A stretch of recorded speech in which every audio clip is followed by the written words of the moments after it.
வணக்கம்.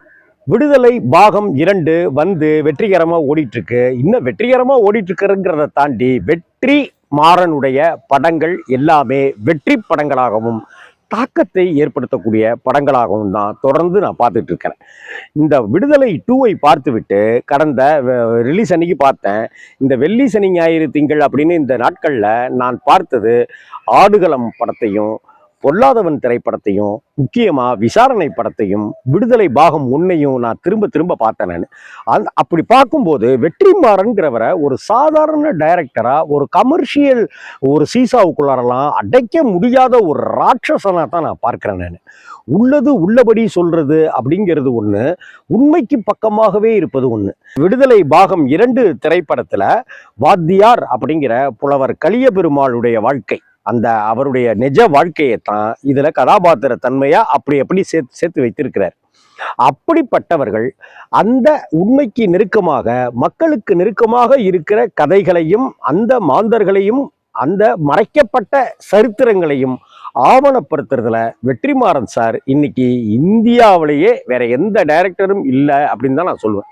இந்தியாவில் எந்த இயக்குனரும் இப்படி நீதிக்கு பக்கமாகவும் மக்களுக்கு பக்கமாகவும் உண்மைக்கு பக்கமாகவும் வெற்றிமாறன் அளவுக்கு யாருமே இல்லைங்கிறத உறுதிபட சொல்லுவேன்.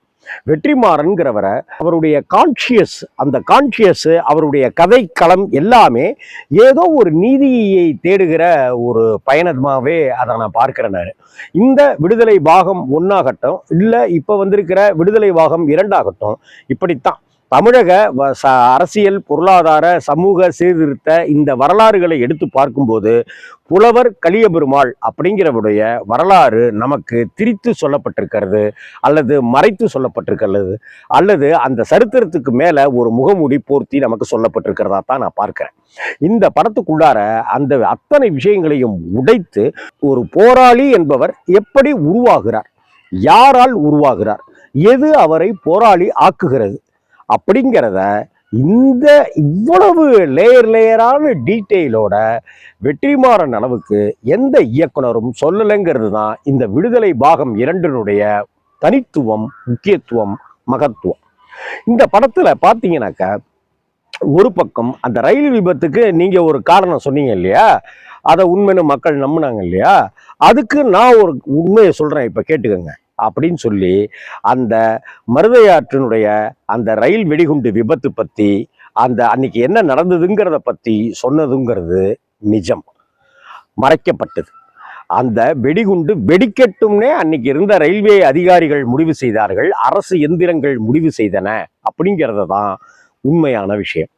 அதனால அவர்களுக்கு கெட்ட பேர் வரணும். அப்படி அந்த போராளிகளுக்கு கெட்ட பேர் வந்துச்சுனாக்க மக்கள் உதவி செய்வதை நிறுத்திக்குவாங்க அப்படிங்கிறது தான். இந்த படத்துல ஒரு வசனம் கூட வரும், தலைமைச் செயலாளருக்கு இருக்கிற அதிகாரம் என்னங்கிறதே நமக்கு தெரியாதுங்க. ஒரு தலைமைச் செயலாளருக்கு என்ன அதிகாரம் இருக்குங்கிறது நமக்கு தெரியாது.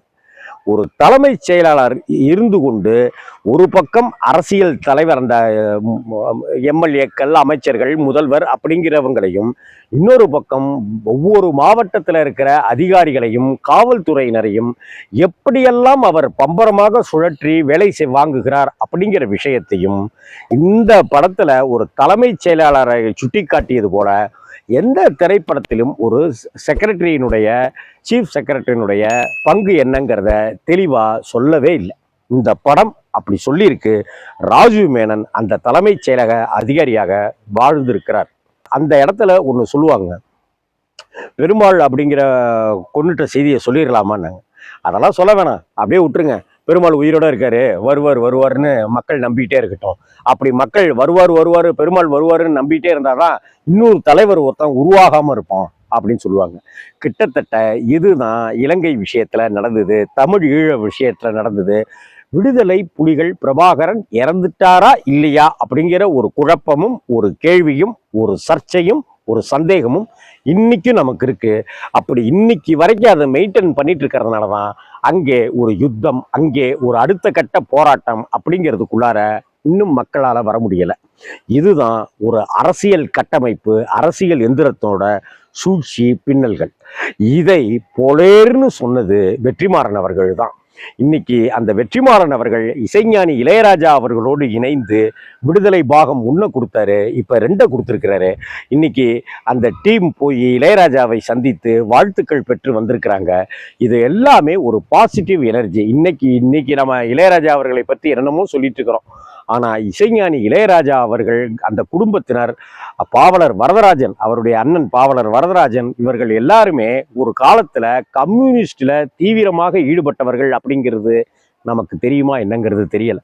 கம்யூனிஸ்ட் போராட்டங்கள்ல ஈடுபட்டதும், கம்யூனிஸ்டுக்காக பிரச்சார பாடல்கள்லாம் பாடியதும், ஏன் கேரளாவுக்கே சென்று பிரச்சார கம்யூனிஸ்ட் பாடல்களை எல்லாம் பாடி அங்கே கம்யூனிஸ்ட் ஆட்சி அமைப்பதற்கு அளவிற்கு இளையராஜாவுடைய இசை, பாவலர் சகோதரர்களுடைய இசை எவ்வளவு பங்காற்றியது அப்படிங்கிறது எத்தனையோ பேருக்கு தெரிந்திருக்க வாய்ப்பே இல்லை. இன்னைக்கு இந்த படம் ஒரு பெரிய தாக்கத்தை ஏற்படுத்தி இருக்கு. இந்த படத்துல வன்முறை காட்சிகள் நிர்வாணமாக விஜய் சேதுபதி உள்ளிட்ட அது மாதிரி இருக்கிறது அப்படின்லாம் இருக்கிறாங்க. ஒரு கேஜிஎஃப் மாதிரியான படத்துல காட்டப்படாத வன்முறையா, புஷ்பா 2 படத்துல காட்டப்படாத வன்முறையா, வன்முறைங்கிறத நாம ஒரு கையை வெட்டுறதையோ, தலையை வெட்டுறதையோ, காலை வெட்டுறதையோ, தலையை அப்படியே பறந்து போறதையோ மட்டும்தான் நாம வன்முறைன்னு நினைச்சிட்டு இருக்கிறோம். ஆனா வன்முறை அப்படிங்கிறது நம்ம மனசையே சிதைத்து வேறு ஒரு பிம்பத்தை காட்டி திணிக்கிறது மிகப்பெரிய வன்முறைங்கிறது நம்ம புரிஞ்சிக்கவே இல்லை. படத்துல இருக்கக்கூடிய மஞ்சு வாரியருடைய கதாபாத்திரம், என் புருஷன் என்னைய முடியை பிடிச்சி என்னைய இழுத்து என்னுடைய தலைமுடியை சாதகமாக்கிக்கிட்டு என்னைய அடிச்சு கொடுமைப்படுத்தினான், அதனால நான் கிராப் போட்டிட்டேன் அப்படின்னு சொல்லுவாங்க. விஜய் சேதுபதியை திருமணம் செஞ்சிட்ட பிறகு, இன்னத்தோட இப்ப நீங்க முடிய வளர்த்துட்டு இருக்கீங்க அப்படின்னு, நீ அடிச்சு துன்புறுத்த மாட்ட அப்படிங்கிற தைரியம், நம்பிக்கை எனக்கு இருக்கு அப்படின்னு சொல்லுவாங்க. ஒரு போராளி எப்படிப்பட்டவன் அப்படிங்கிறதுக்கு இதே விடுதலை 2ல ஒரு காட்சி வச்சிருப்பாரு. அந்த காட்சியில காதல் இருக்கும், அந்த காட்சியில நகைச்சுவை இருக்கும், இது எல்லாத்துக்கும் மேல ஒரு பெயின் இருக்கும், ஒரு வலி இருக்கும். ஒரு காதல் காட்சி தானேங்க, நகைச்சுவை தானங்க சொல்றாங்க, அதுல எப்படிங்க வலி இருக்கும் அப்படின்னு. அதுதான் வெற்றிமாறன். அந்த படத்துல ஒரு காட்சி, வீட்டுல விஜய் சேதுபதி குளிச்சிட்டு இருப்பாரு. அப்படி குளிச்சிட்டு இருக்கும்போது மஞ்சு வாரியர் அங்க வேற ஒரு வேலை செஞ்சிட்டு இருப்பாங்க. அப்படி குளித்து கொண்டு இருக்கும்போது, யாரும் தான் இல்லையே, வீட்டில் தானே குளிக்கிற, ட்ரௌசரை அவுத்துட்டு அம்மனை கண்டியா குளிக்க வேண்டியதானே அப்படின்னு மஞ்சு வாரியர் சொல்லுவாங்க. அதுக்கு விஜய் சேதுபதி சொல்லுவார், ஏன் திடீர்னு போலீஸ் வரும், என்னை அம்மனகண்டியா கைது பண்ணி கூட்டிகிட்டு போகணுங்கிறத நீ பார்க்கணுன்னு ஆசைப்படுறியா நீனு அப்படின்னு. அதாவது இது ஒரு காதலான ஒரு காட்சி, இது ஒரு நகைச்சுவையான டயலாக். ஆனால் போராளிகள் எப்போதும் உயிர்ப்போடும் துடிப்போடும் காபந்து உணர்வோடையே இருப்பாங்க அப்படிங்கிறதுக்கு இதை விட வேற என்ன வார்த்தையை சொல்லி புரிய வைக்க முடியும் நமக்கு? எந்த நேரம் வேணாலும் ஒரு போராளிக்கு எது வேணாலும் நடக்கலாம்ங்கிறத தான் அந்த ஒற்றை வசனத்துல பொலேர்னு அரைஞ்சிருப்பாரு வெற்றிமாறன் சார். இந்த வெற்றிமாறன் அவர்களை இன்னும் நாம கொண்டாடணும். அவருக்கு இந்த எல்ரட் குமார் அவர்களுக்கு நாம மனம் கனிந்த செவ்வணக்கத்தை நாம தெரிவிச்சுக்கணும். ஏன்னா எந்த விதமான இதுவும் இல்லாம அவருடைய விடுதலையாக அவரை படம் எடுக்க வைத்ததுல தான் இந்த விடுதலை படம் இவ்வளவு செம்மையா வந்திருக்கு.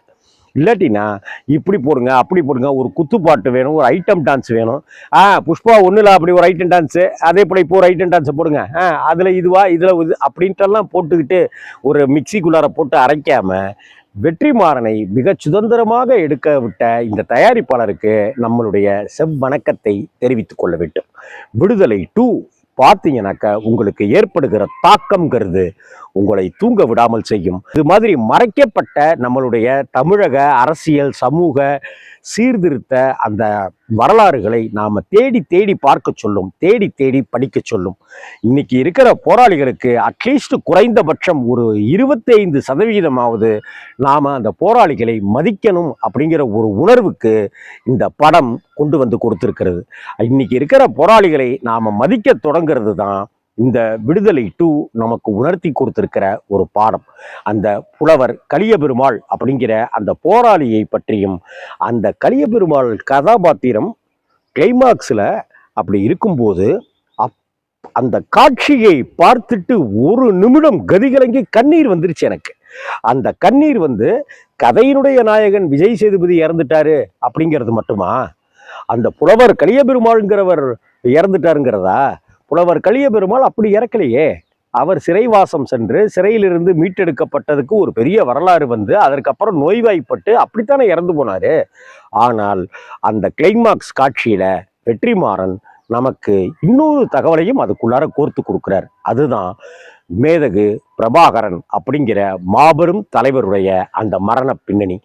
கிட்டத்தட்ட விஜய் சேதுபதி மரணித்து கிடக்கிற அந்த காட்சி அப்படியே பிரபாகரன் நம்ம அந்த மரணித்து கிடக்கிற புகைப்படங்கள் வந்தது இல்லையா, அதை நினைவூட்டுகிற வகையில, கதிகலங்க வைக்கிற வகையில, கண்ணீர் விட வைக்கிற வகையில இருக்கும். இதுதான் ஒரு உண்மையான போராளி. தமிழ் சினிமாவினுடைய அந்த அந்த சினிமா அப்படிங்கிற ஒரு ஒரு வெகுஜன ஆயுதத்தை வைத்துக்கொண்டு போராடுகிற ஒரு நிஜ போராளியாகத்தான் வெற்றிமாறன் அவர்களை, வெற்றிமாறன் அண்ணனை நான் பார்க்கிறேன். அந்த விடுதலை 2க்கு என்னுடைய செவ்வணக்கம்.